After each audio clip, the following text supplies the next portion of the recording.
பழனி பங்குனி உத்திர திருவிழாவை முன்னிட்டு வருகின்ற 10, 11, 12 ஆகிய 3 நாட்கள் கட்டணமில்லாத தரிசனம் செய்யலாம் என்று அறநிலையத்துறை அமைச்சர் சேகர் பாபு சட்டசபையில் தெரிவித்துள்ளார். பழனி தண்டாயுதபாணி சுவாமி கோவில் பங்குனி உத்திர திருவிழா கடந்த 5ஆம் தேதி திரு ஆவினன்குடியில் கொடியேற்றத்துடன் துவங்கி திருவிழா தொடர்ந்து 10 நாட்கள் நடைபெற்று வருகிறது. முக்கிய நிகழ்வான வருகின்ற 6ஆம் நாளான 10ஆம் தேதி முத்துக்குமாரசுவாமி வள்ளி தெய்வானை திருக்கல்யாண வடிவமும் அதனைத் தொடர்ந்து வெள்ளி தேரோட்டம் நடைபெறுகிறது. 11ஆம் தேதி 7ஆம் திருவிழா மாநகர அன்று மாலை 4:30 மணிக்கு திருத்தேரோட்டம் நடைபெறுகிறது.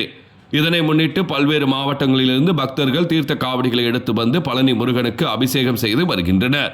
இந்நிலையில் இன்று தமிழக சட்டசபையில் சட்டமன்ற உறுப்பினர் கிருஷ்ணசாமி தைப்பூச திருவிழாவை போலவும் பங்குனி உத்திர திருவிழாவிற்கு தரிசன கட்டணம் ரத்து செய்யப்படுமா என்று கேள்வி எழுப்பினார். இதனை அடுத்து சட்டமன்ற உறுப்பினர் கிருஷ்ணசாமி கேள்விக்கு பதிலளித்த அறநிலையத்துறை அமைச்சர் சேகர் பாபு, நடைபெற்று வரும் பங்குனி உத்திர திருவிழாவை முன்னிட்டு வருகின்ற 10, 11, 12 ஆகிய 3 நாட்களுக்கு அனைத்து விதமான கட்டண தரிசனமும் ரத்து செய்யப்படுவதாக அறிவித்துள்ளார்.